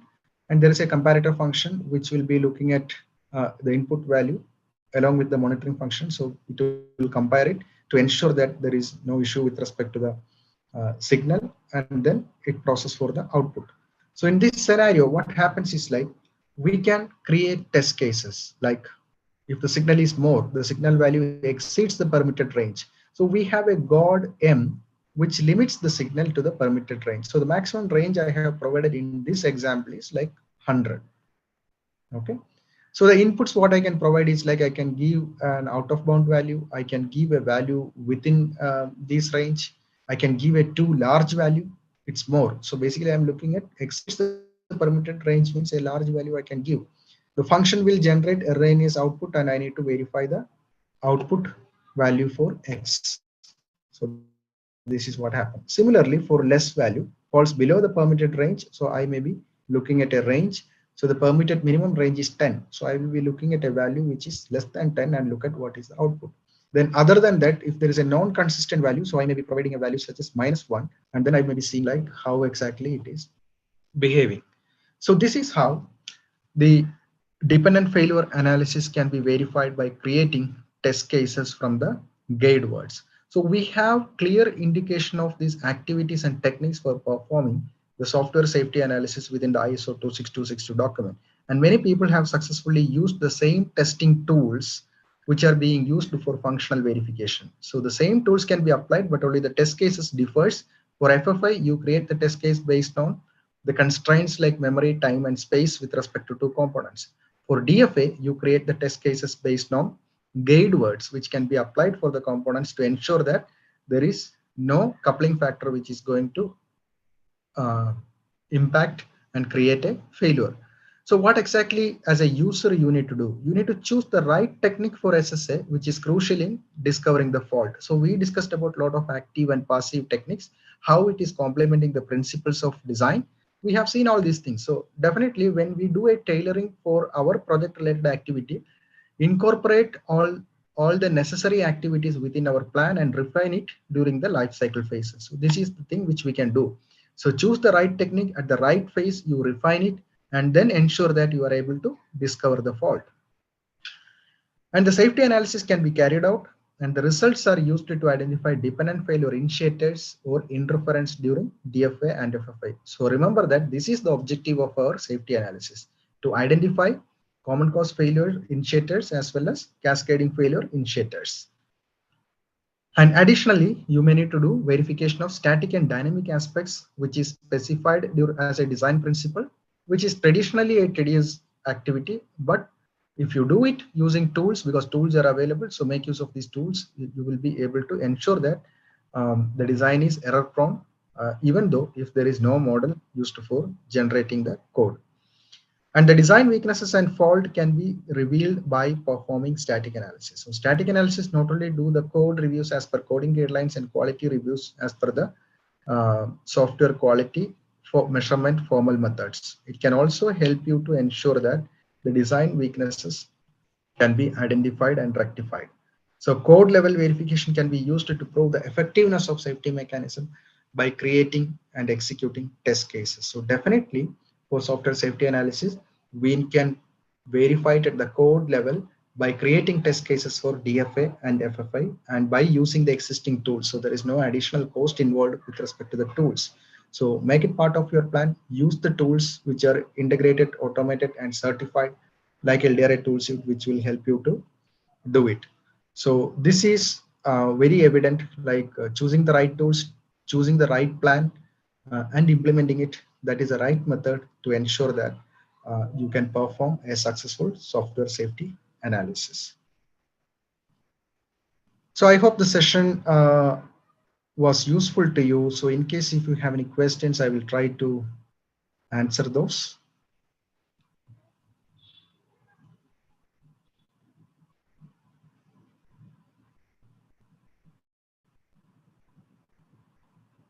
Hello.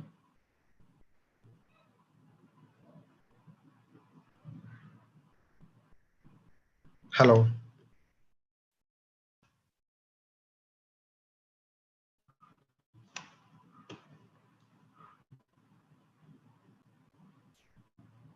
Hello. Am I audible? Yes, Deepu, you are audible. Yes, Deepu, you are audible. Okay.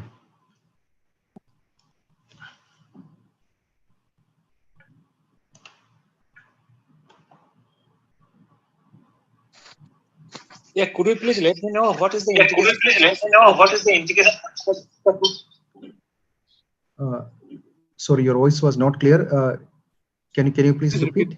Yeah, I mean to say what is the Yeah, integration? I mean to say what is the integration What is the integration? Mechanism of this particular tool. mechanism of this particular tool? Suppose My code. So what is the my integration code. mechanism for So that? what is the integration for that? Yeah, the tools will definitely help you to create the test cases within an integrated environment. So usually the tools can load the project through from your CMCC tools or even from your IDEs or compilers, and you can choose the components which are used for an integration testing. So the tools have the facility to segregate those components and create the test cases using various approaches. During integration, there are 4 approaches: top-down approach, bottom-up approach for an integration testing, and we have the ad hoc method, and we also have a backbone method. Backbone method in the sense means usually we create a template project and then bombard the template project with the top level components. For example, if I'm testing requirement number 1, which has 10 components, I just put the 10 components into the template, then I start creating my test. This is how. So the tools like LDRA toolsuite has a provision for selecting the appropriate modules for the requirements. We can do a requirement based testing, and you can do a top level test for all these activities which we have discussed by using the same tools. So maybe if you are interested, you can get in touch with me. I can provide you a demo which will give you a clear understanding of how exactly it is being done. Okay. Yeah. Thank you very much. Yeah. Okay. Yeah. Thank you very much. Yeah.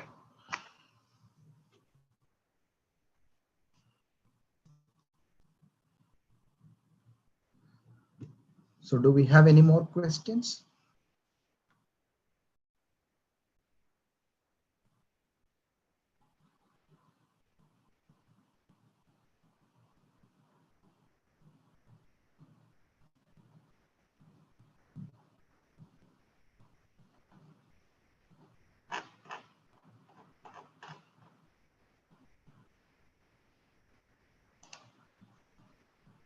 So you can also put the questions in the chat window in case if you have, I can address those questions.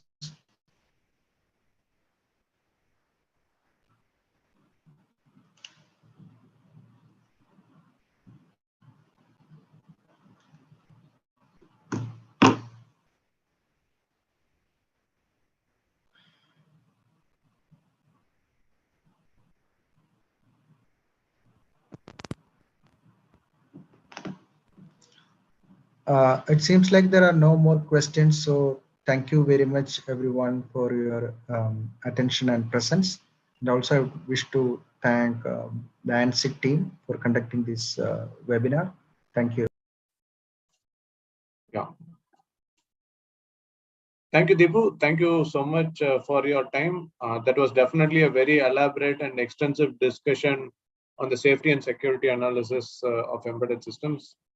You spent a lot of time in covering the process, documents, tools that you had personally used in the journey, and also mentioned about certain touch points that we need to take care in order to make sure that these faults don't happen.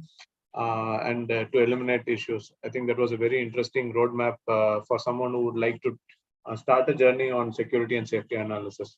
Once again, thank you so much for your time and for joining us. Thank you, Deepu. For joining us. Thank you. So we will move on to the next session. The next session will be on CTD. But before we move on to the next session, we have a very interesting prospect to be announced. We have Mr. Annamalai Chokkalingam, who is the CEO of ANCIT Consulting. He will join us and he will like to introduce an interesting service that we would like to offer for the automotive community. Mr. Annamalai, Malai, are there?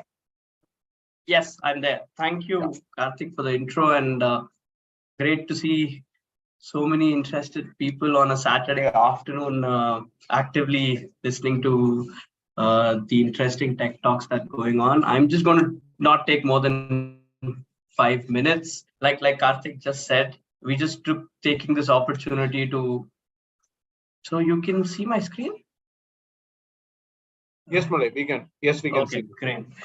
So thank you, everyone, the participants, the speakers, the people behind organizing this event. The Tech Day has always been very special for ANCIT as we are a community-driven company, and we always would have never shown any fear in sharing the knowledge that we have. And thanks to all our speakers for accepting to talk at the event and make this a great success. Right. So like Karthik just said, ANCIT has always been community driven, and we always keep offering something to the market to look up to and always be a pioneer in certain areas that we concentrate on. So as one of that, we are also trying to launch. I'm just trying to get rid of this. Okay, yeah. So from 1st of March 2023 to the AUTOSAR community, ANCIT is launching an AUTOSAR proficiency certification program, right? It's going to be free, right? It will be available on our e-learning portal, right? You will be able to and sign up for the certification and take the certification on the portal and get an ANCIT certification claiming your proficiency on AUTOSAR. And this is one of our offerings planned for 2023, and hoping that this would help a lot of people in the automotive domain to self-assess their capabilities and use it for their own career development going forward in their life. So all the participants of the workshop, of the Tech Day, and people who have registered but not been able to log in, we would reach you through your emails and provide you the link on 1st of March as we launch this, and you would be able to register and log in and take this proficiency certification examination. And I'm hoping this would help the community. Thank you so much, and looking forward to have many of you register on this portal and use the certification that we are planning to offer. So this is a tool agnostic certification. It is not specific to any tool. It's only specific to AUTOSAR as a concept, right? So the certification would be tool agnostic. And I have a sample of the certificate that will get issued. I'm sorry, I couldn't put it on the PPT, but something like this. Yeah, so we would be launching this. So once you finish the examination, you would be able to just print the certificate off the website directly. And elearn.ancitedutech.com is our upcoming portal, which is concentrating on launching a lot of automotive skill development programs specific to automotive software engineering technologies that are available in the market. Right, so I wouldn't make you wait further on because you have an interesting session on CDD, which a lot of people have always been asking for when it comes to AUTOSAR. So thank you so much and hope you have a good learning day ahead of you. Thank you. Thanks, Malik. Thanks for joining, and thank you for this very short and sweet presentation that you brought upon for the community. I really hope that the people will be able to utilize that and make best out of it. Thank you once again for joining us. We will move on to the next session. The next session is a very interesting session. At least it's one of my favorite sessions. It's on AUTOSAR complex device drivers integration. I'm sure many of us have this challenge day in and day out, especially if you're working on some AUTOSAR based tools and technologies. So to host this session, I have a very interesting person, Mr. Vishwanatha Naganagoudra from Elektrobit. Vishwanathan comes with 10+ years of experience working in the automotive industry.